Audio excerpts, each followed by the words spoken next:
Bienvenue à Les Affaires Brassicole, votre balado sur l'entrepreneuriat brassicole du Québec, avec Leonardo Calcagno de Baron Mag. Bonjour, mon nom est Alain Rochette, je suis copropriétaire président de la brasserie Malco à Québec. Et puis, on va s'entretenir ensemble aujourd'hui. Excellent. Merci beaucoup, Alain. Merci beaucoup. Ça fait plaisir. Une bonne année. Ça fait plaisir d'avoir toi aussi. Toi aussi. Ben oui, excellent. Comment ça a été 2020 pour vous autres? Ah, 2020, écoute, ça c'est le sujet que personne n'a le temps de parler cette année. Là, comment ça a été 2020? Regarde, écoute, comme tout le monde, ça a été un peu de la shit. On a essayé de se débrouiller. Je te dirais que dans notre cas, ce qui était problématique comparativement à d'autres, c'est qu'on venait de commencer. Nous, on a commencé en novembre 2019. Donc, quand la pandémie a commencé, ça faisait même pas 4 mois qu'on existait. On a une brasserie quand même assez grosse. On a des visées, on a signé des contrats avec les grosses chaînes métro, Sobeys et compagnie, pour être plano là-bas. Fait que ça nous aide. Sauf que le problème, c'est quand la pandémie a commencé, on n'avait pas beaucoup de points de vente encore. Maintenant, on a dépassé le 1000 points de vente, 1000 détaillants. Mais à cette époque-là, on en avait peut-être 150, 200, avec 5 représentants sur la route. Puis là, soudainement, tu te fais dire, tu ne peux plus rentrer nulle part. Okay. Il n'y a plus aucune épicerie dépanneur qui laisse rentrer les représentants. Ils ont tout coupé, ils ne veulent pas lister de nouveaux produits. Ils disent, on va attendre que ça passe, mais on ne sait pas quand. Fait que là, on fait OK, on fait quoi avec notre bière? Nous autres, on a de la bière, on produit, puis on n'est plus capable de la vendre nulle part. Ça, c'est la problématique qu'on a eue. Fait que ce qu'on a fait, le directeur des ventes, il a réussi un tour de force de dire OK, on va prendre une microbrasserie qui existe depuis seulement 4 mois, on va la faire lister comme produit régulier d'une grande chaîne. Puis là, on a mis tous les représentants sur le télémarketing pour qu'ils appellent tous les gens des chaînes pour dire bon, ce produit-là, tu peux le commander sur ton listing, donc pas obligé de rentrer backdoor. Tu peux l'avoir directement, puis il va rentrer dans ton listing de produits réguliers. Fait que je te dirais, nous autres, c'est à peu près ça qui nous a sauvé le cul là, en 2020, jusqu'à temps que ça reprenne et qu'on puisse avoir un roulement normal. Là. Sinon, ça aurait été difficile de passer à travers pour une jeune entreprise comme nous autres. Ah ouais, comme beaucoup d'entreprises qui en 2020 qui ont été fermées à cause de ça. Avant le podcast, on se parlait un petit peu du côté que moi, je ne connaissais pas votre brasserie en soi. Je pensais que c'était une brasserie ontarienne. Oui. C'est ça l'affaire, à cause du look, tout ça. Tu peux me parler un petit peu quelle sorte de brasserie vous êtes, quelle sorte de bière que vous brassez, puis savoir un peu, découvrir un petit peu la passion en arrière de ça. Ben, en partant, on n'est pas une brasserie ontarienne.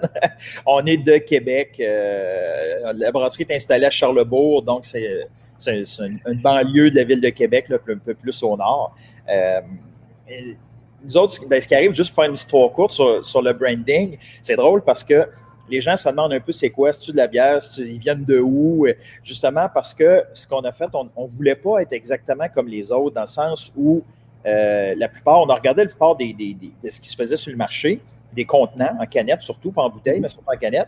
Puis on s'est rendu compte que tout le monde misait surtout sur les couleurs. Fait que c'était un agencement de beaucoup de couleurs, beaucoup de dessins, du gros graphisme. Puis oui, c'est beau, c'est vrai que c'est beau, mais c'est pas très différenciatif. Je pense que je viens d'inventer un nouveau mot. Peut-être, on ne sait pas. On ne sait pas. Fait qu'on se disait, c'est quoi une façon d'être différent pour que le consommateur, une fois qu'il adopte ta bière, il te reconnaisse facilement en tablette. On s'est dit, on va mettre un concept de canette le plus épuré possible. Fait que de cette façon-là, quand tu balais l'étalage avec tes yeux, tu vas le voir rapidement. C'est pour ça que c'est aussi simple. C'est vraiment le nom en gros sur la canette avec un fond silver mât. Fait qu'il n'est même pas doré. On fait rajouter vraiment un petit slick mât par-dessus. Fait que ça donne un look qui est un peu haut de gamme. Puis en même temps, c'est très simpliste. Fait que ça permet de reconnaître la marque facilement. Surtout qu'on commençait avec 8 sortes. Ouais. Donc, des fois, souvent, tu vas commencer avec 2-3 sortes, tu vas augmenter. Nous autres, on a fait 4 sortes. 2 mois après, on relançait 4 autres sortes. Fait que pour arriver déjà avec 8 sortes chez les commerçants, ça prend de l'espace tablette, ça prend. Fait que de là, toute le marketing axé sur la différenciation. Et puis, quelle sorte de brasserie que vous êtes, quelle sorte de bière que vous brassez en soi? Tu me dis que tu brasses, c'est 8 sortes de bières, mais ouais. C'est quoi la philosophie en arrière de la brasserie? Notre philosophie, nous autres, c'est de brasser des bières de soif surtout. Okay.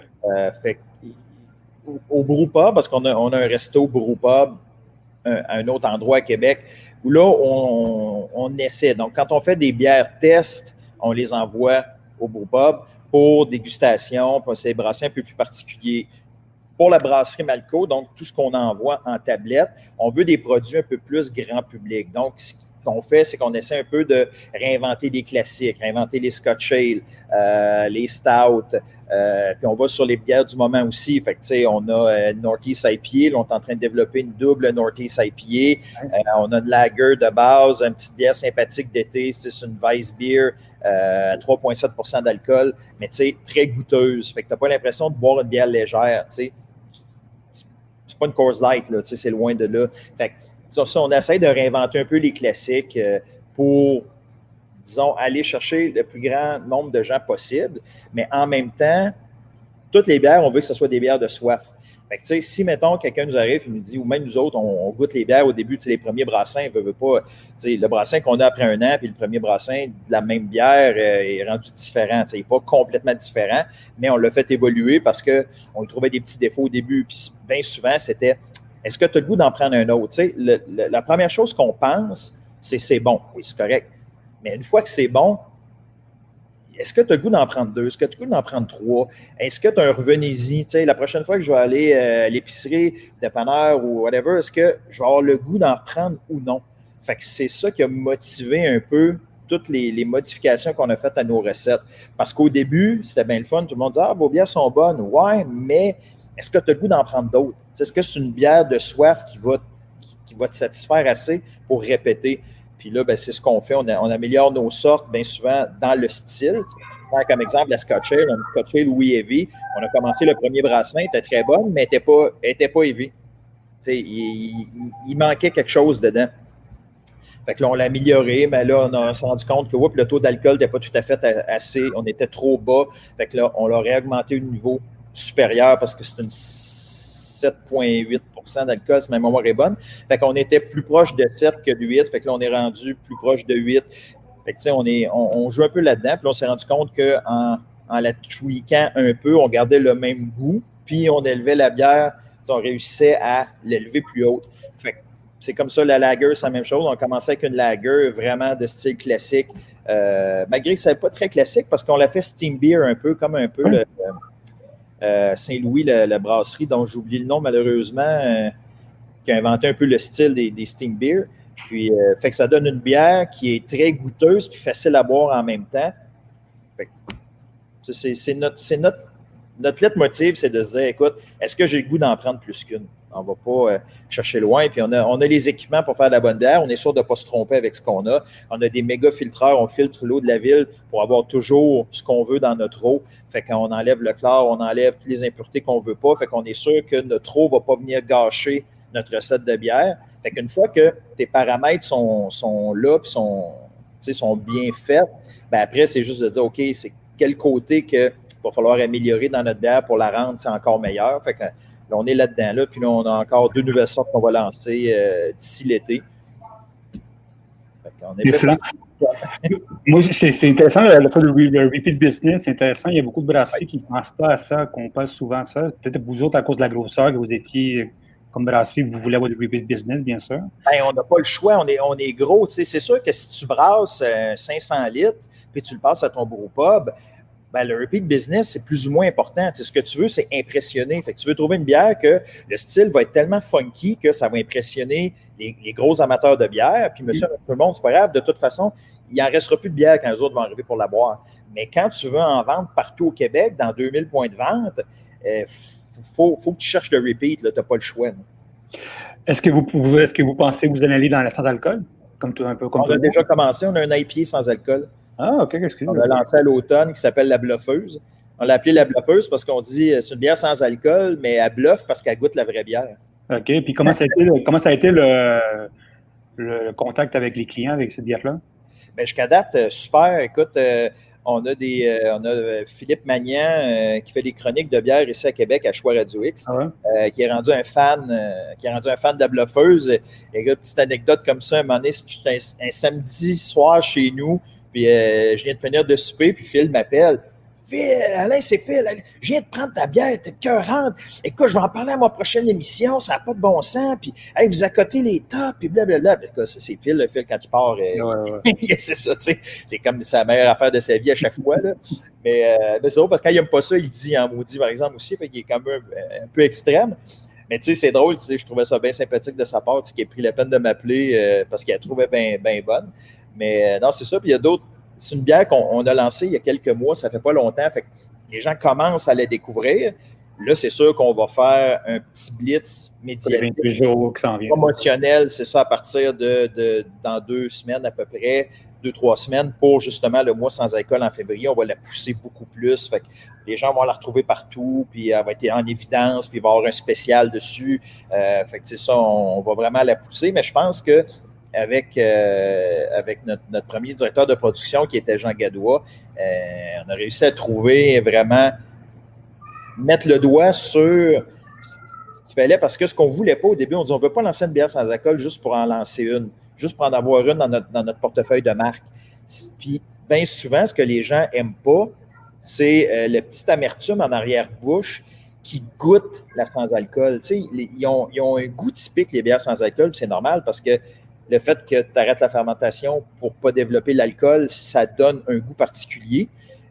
Mais avec la technique que Jean a trouvée, qui est un gars, écoute, c'est un Allemand avec qui il correspondait, qui a donné cette technique-là, ça fait que ça enlève beaucoup de cet arrière-goût-là. Donc, tu es capable d'avoir une bière qui a pratiquement l'air d'une vraie bière. C'est à s'y méprendre presque. Tu sais, je donne cet IPA-là à quelqu'un, mais je ne dis pas que c'est sans alcool. Puis la seule affaire qu'il va me dire, il va dire, ben, elle est un peu fade, ta sans-alcool. Ta sans-alcool, ta IPA. Fait que, tu sais, si le seul commentaire qu'on a, c'est un peu fait, ta IPA, on a quand même réussi parce qu'il ne s'en rend pas compte que c'est une sans-alcool. C'est ça qu'on voulait. Tu sais, on veut que ça peut passer comme une bière de tous les jours. Là. C'était ça le but. Puis là-dessus, je pense qu'on a réussi à savoir si tout le monde va capoter dessus. Ça, c'est une autre paire de manches. On ne se fait pas d'idée non plus. Il y a une place à prendre, puis il faut que les gens y goûtent. Puis il y a des goûts. Puis ça, c'est comme dans n'importe quoi. Tu peux faire la meilleure bière au monde. Puis tu vas toujours avoir du monde qui ne l'aimeront pas. Puis ça, écoute, c'est tout à fait normal. Là. C'est une question de goût. Il y en a qui aiment mieux manger chez Saint-Hubert, il y en a qui aiment mieux manger le poulet chez Scores, mais à la base, c'est le même maudit poulet, mais rôti, mais il y en a qui aiment mieux un que l'autre. Fait que ça, c'est la même chose pour la bière. Est-ce que le marché de la bière sans alcool, c'est un marché que vous voulez exploiter plus que vos autres bières? Est-ce que c'est un marché comme les autres brasseries qui existent, que vous savez que c'est un marché qui est en augmentation quotidienne? Je connais des Italiens qui me disent même que s'ils pouvaient, il y aurait seulement un dépanneur de bière sans alcool puis à se vendre. Tu sais. Est-ce que c'est un marché que vous voulez aller vraiment foncer là-dessus? Est-ce que c'est quelque chose qu'on arrive à ça? Effectivement, oui. Puis c'est vraiment une question de marché parce que je pense encore pour les prochaines années que même si on est capable de faire de la bonne bière sans alcool, le Bocale en est un exemple flagrant au Québec. Là, c'est les spécialistes de la bière sans alcool. On veut devenir, nous autres aussi, de notre côté, un certain spécialiste de la bière sans alcool par la technique qu'on a développée. Mais on s'entend qu'on ne verra pas toutes nos sortes avec des versions sans alcool. Ce n'est pas ça le but. Le but, c'est de développer peut-être un 3 sortes, 3 marques sans alcool pour être capable de faire appel au goût généralisé d'à peu près tout le monde. Mais oui, c'est un marché qu'on va beaucoup développer dans la prochaine année, même si on a des produits saisonniers qui vont arriver. Je dirais que la sans-alcool, c'est le côté où il va falloir faire le plus de recherche et développement dans les prochaines années parce que c'est le marché à prendre. On s'entend que les gens font plus attention à leur santé. La bière, c'est un produit qui est malheureusement encore vu comme un produit pas tout à fait de santé quand c'est pas vrai. Il y a juste des bons ingrédients là-dedans. Fait que, une fois que tu réussis à faire comprendre aux gens que les ingrédients qui sont dedans sont bons, ben là, si tu enlèves l'alcool, ils vont dire « Ah, ben ça, écoute, ça rentre dans ma diète ou c'est un produit que je peux prendre. » Ou, fait que, malheureusement, on ne peut pas réinventer le monde. Fait que tu ne peux pas revenir en arrière. Tu peux pas. C'est comme j'expliquais à quelqu'un l'autre jour, des nightclubs, là, tu ne verras plus jamais ça. Il n'y a plus personne qui va investir 5 millions pour ouvrir une discothèque et un nightclub en 2021. Ça n'existe plus. Là. La mode est passée puis c'est fini. Mais c'est la même chose pour les gens qui buvaient beaucoup, beaucoup de bière. Il y en a de moins en moins. Les gens qui buvaient 2,24 par semaine ou bien qui saoulaient 4 fois par semaine. Ça ne marche plus maintenant. Les gens, ils boivent de façon plus raisonnable. Puis c'est tout à fait normal. Fait qu'ils veulent boire des produits de qualité, des produits qui rejoignent leur goût. Parce que le but, ce n'est pas de saouler, c'est de déguster. Ils aiment ça avoir des accords mets-bière pour pouvoir prendre de la bière en mangeant au lieu de prendre du vin. Mais tu sais, les habitudes de consommation changent. Puis la bière sans alcool, moi, je pense que c'est un incontournable. Quelqu'un qui ne veut pas embarquer là-dedans, il manque ce train-là. C'est un train qui passe, puis il faut falloir embarquer dedans parce que l'avenir s'en va là. Oui, de la bière avec alcool, il va toujours en avoir, là, ça c'est tout à fait normal. Mais plus on va réussir à sortir des bonnes bières sans alcool, plus les gens vont tranquillement faire le switch vers la sans-alcool. Ce qui les retient en ce moment, c'est le goût. OK.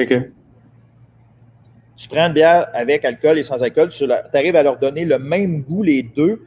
Beaucoup vont prendre la sans-alcool juste pour une question de ne pas avoir la gueule de bois le lendemain ou ils vont peut-être en prendre une ou deux avec alcool juste pour le petit feeling. Mais si tu veux en boire plusieurs, écoute, la sans-alcool, ça va être rendu un incontournable. Pas chouette. Votre match-up, vous autres, tu me dis que tu es dans 2000 points à travers le Québec. Est-ce que votre match-up, vous autres, est plus fort à la ville dans l'entour de Québec ou c'est où vos plus gros marchés? Pour l'instant, c'est sûr que notre grosse force de vente, c'est dans la grande région de Québec et les environs parce qu'on a commencé ici. Donc, c'est la place où on a commencé à développer en premier. Fait qu'on a vraiment atteint, on n'est pas encore au point de saturation dans le marché, mais je te dirais, il n'y a pas beaucoup de places dans la région de Québec où tu ne nous trouves pas. Là. C'est vraiment des très petits dépanneurs indépendants qui n'ont pas vraiment de section de micro. Fait que c'est des trucs comme ça, ou même des fois, ça peut être des grosses pétrolières comme Petro-Canada, mais que ils vendent juste à Bat Molson, Sleeman, puis c'est tout. Fait que là, c'est plus dur à rentrer. Mais là, on est en train de faire des démarches avec justement les Petro-Canada, les Echo de ce monde, pour faire des marchés tests dans 4-5 magasins. En tout cas, je ne rentrerai pas dans tous les détails, mais en 2021, ça va être un bon marché à ouvrir pour quelques grandes micros, on s'entend, parce qu'ils ne peuvent pas tenir 500 produits. Leur place en étalage est beaucoup trop petit, mais ils vont faire beaucoup de place à la micro dans les prochaines années, la plupart des grandes pétrolières. Fait que ça, c'est un bon marché pour les plus grosses micros qui ont du volume comme nous autres puis comme d'autres. Fait que ça va être un bon marché à prendre. Mais je te dirais, pour l'instant, on est partout en province, mais c'est sûr que l'ouest de la province, ça va être là où on va développer le plus en 2021 parce qu'on a commencé un peu sur le tard. On a commencé à l'été seulement parce que à l'hiver, on se concentrait sur Québec. La pandémie est arrivée, on ne pouvait pas aller nulle part. Donc, c'est à partir du 1er juillet qu'on s'est mis à développer Montréal et tout l'ouest du Québec. Est-ce qu'avec la grosseur de votre brasserie, puis qu'est-ce que vous faites avec un peu de contract brewing, est-ce que vous pensez un peu plus d'aller vers les maritimes, de l'Ontario? Est-ce que c'est des marchés qui vous intéressent? Oui. Pas cette année, peut-être à longtemps, peut-être en soi? Non, nous autres, on n'est pas stocké au Québec. Là, oui, c'est notre marché principal, ça va toujours le rester. Mais écoute, on commence à avoir des approches d'une brasserie de l'Ontario puis des gens de l'Ontario pour faire du co-brassage, donc pour brasser des produits pour le marché du Québec.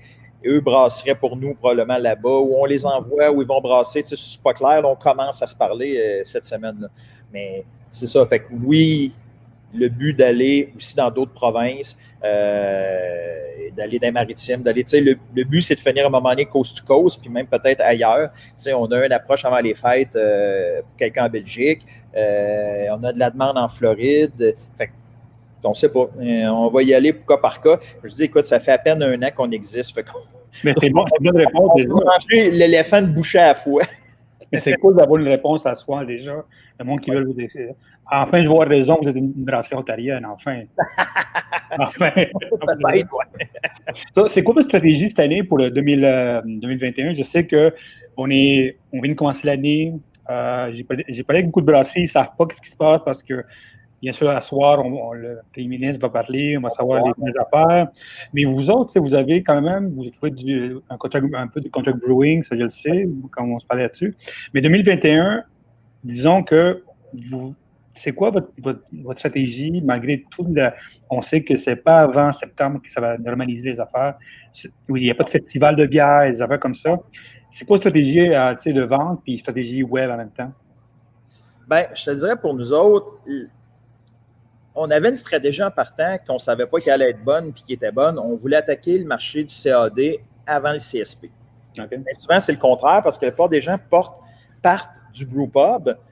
Donc, ils brassent pour le CSP, puis ils mettent en fût, donc ils peuvent en envoyer un peu partout. Puis après ça, ils disent, bon, ben là, on devrait le mettre en canette. Nous, on a fait complètement l'inverse. On s'est dit, on va se bâtir une usine pour faire de la canne. On va l'envoyer ses tablettes, puis après, on ira voir les bars, les restaurants, puis on essaiera de rentrer des produits en CSP. Ce qu'on n'a pas encore fait parce qu'on n'a pas eu le temps. Tout est arrêté. Fait que la stratégie pour nous autres n'a pas changé pour 2021. C'est encore d'attaquer le CAD, puis de continuer à développer des nouveaux points de vente en CAD. Puis le co-branding, ben écoute, comme on se parlait un petit peu tantôt, pour nous autres, c'est un gros marché parce que notre capacité, on peut produire au-dessus de 40 000 hectolitres par année. C'est beaucoup, beaucoup de jus. Fait qu'on s'entend qu'avant que nos sortes maison à nous autres atteignent cette production-là, ça ne sera pas en 2021. Là. Ça n'ira pas avant peut-être encore 3 ans.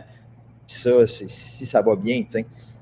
Fait que notre but, c'est de dire, ben écoutez, il y en a plein qu'il faut qu'ils se tournent de bord. Puis on en a déjà des clients avec qui on fait affaire qui n'étaient pas des brasseurs, puis il y en a d'autres, c'est des brasseurs.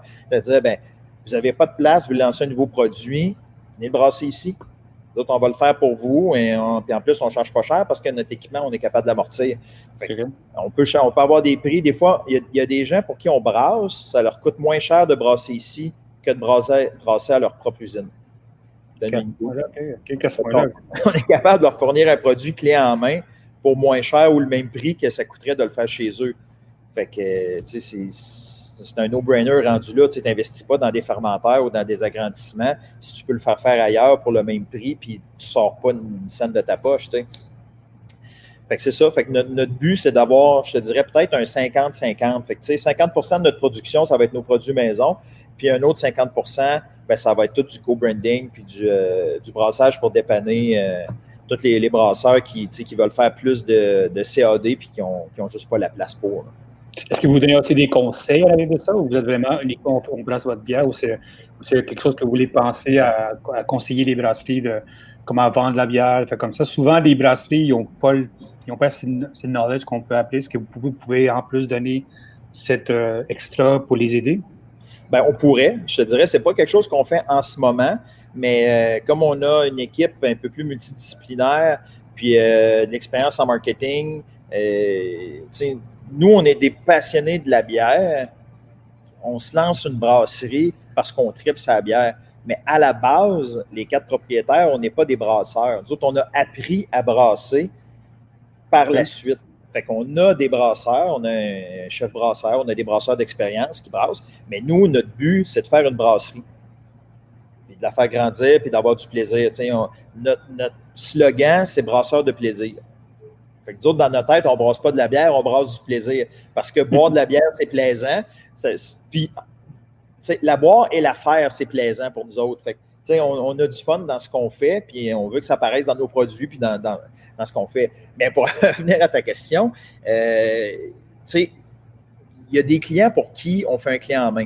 Donc, on développe la recette, on développe le branding, on fait la distribution, on fait tout de A à Z, et il y en a d'autres qui envoient leur brasseur brasser ici.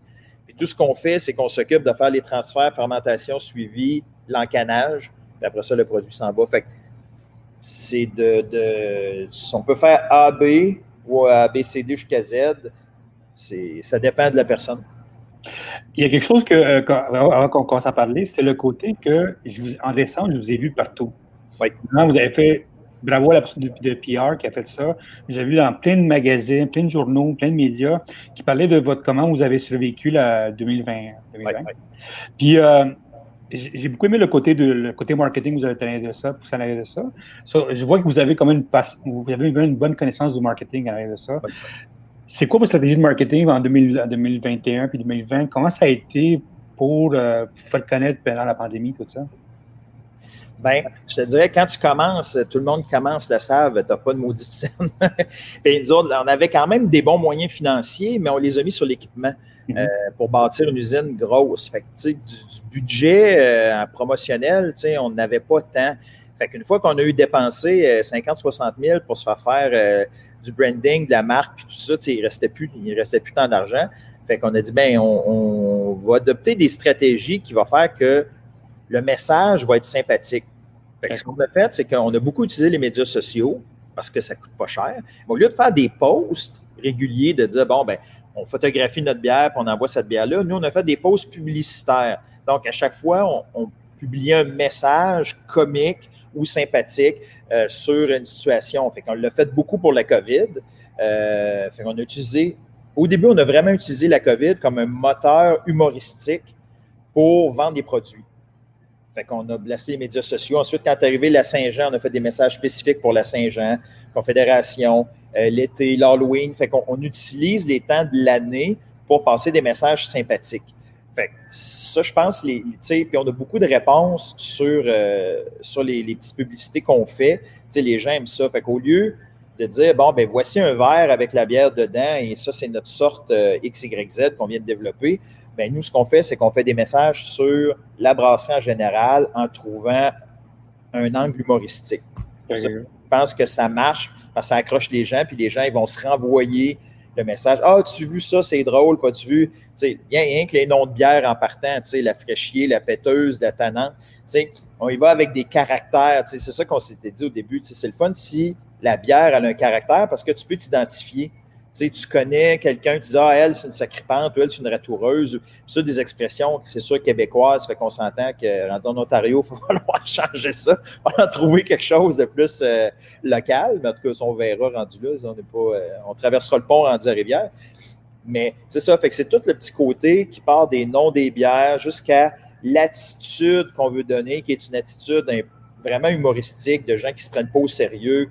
On fait les choses sérieusement, mais on ne se prend pas au sérieux. On aime ça rire de nous autres, rire des situations. Fait que notre branding va continuer dans ce sens-là. Et même encore plus parce qu'on va pouvoir investir un peu plus d'argent en 2021 pour faire des publicités télé, ou pas nécessairement à télé parce que le média coûte encore très cher. Mais au moins, on va pouvoir faire des vidéos drôles mettant en vedette la bière et des gens qui... Est-ce que c'est tout à l'interne ou vous avez une compagnie extérieure qui fait ça? Les deux. OK. Les deux. On avait une agence au début. Là, finalement, l'agence a fermé parce que c'est dans le tordeur de 2020. On continue à l'interne. Moi, j'ai fait ça pendant des années, au début de ma carrière, avant d'être dans le monde de la restauration puis de la bière. Fait que, des vieux réflexes qui me reviennent. Fait que c'est le fun. On s'amuse là-dedans. 2021 s'en vient, on est déjà dedans, tout ça. En dehors des autres produits qui s'en viennent, est-ce qu'il y a quelque chose de nouveau qui s'en vient pour vous autres? Bien, pour nous autres, 2020, ça a été une année où il a fallu laisser tomber tous les plans. Tu fais un plan de match, puis 2 semaines après, il ne marche déjà plus. Tu es obligé de le refaire, puis 2 semaines après, il ne marche plus, il faut que tu le refasses. Fait que je te dirais que le plan pour 2021, on ne l'a pas écrit encore à la machine. on fait attention à nos projections parce qu'on ne sait pas encore ce que l'avenir va nous réserver. Fait que je te dirais qu'on va continuer à développer ce qu'on a en ce moment, puis on verra qu'est-ce qui va se passer. On verra avec les annonces justement d'aujourd'hui, on verra des prochaines semaines. On a comme 3-4 plans, tout dépendamment à si c'est ouvert, fermé, qu'est-ce qui se passe. Puis, fait que je te dirais, écoute, là, ça va bien, on touche du bois, en tout cas, dans la marche du bois. Tu vois ça. On touche du bois. Jusqu'à date, ça va bien. Fait que on va garder le cap sur ce qu'on fait bien, puis on verra. Fait que je te dirais que la seule affaire qu'on a prévue cette année, c'est lancer 2 nouveaux produits d'ici l'été, un mix case d'été spécial, c'est bon. Puis développer des nouveaux contrats avec des brasseurs, c'est 2021. 2022, ben là, ça va être extensionné ailleurs. Est-ce qu'il y a encore beaucoup de place pour les brasseurs s'ils veulent vous appeler? Ah, n'importe qui, ils peuvent, écoute, on en a chaque semaine qui nous appellent. Des fois, ça ne marche pas parce que c'est différents trucs. Là, comme il y a un gars qui est bien sympathique, mais il voulait faire de kombucha. Puis, non. Non, laisse-la loin, kombucha. On ne va pas scraper, on ne va pas infecter nos lignes. C'est ça, ça ne vaut pas la peine. Mais sinon, pour de la bière, ça, il n'y a pas de problème. Mais même il y en a qui nous appellent pour savoir si on fait on distille du gin. Non, on ne distille pas. On n'est pas là-dedans. On n'est pas des alcools fins, on fait de la bière. Avec tout ce qui est produit de bière et qui ressemble à de la bière, on est tout le temps ouvert à regarder ça avec le monde là, pour brasser. C'est ça qu'on veut faire dans la vie, brasser. Excellent. Merci beaucoup encore pour votre temps. fait plaisir.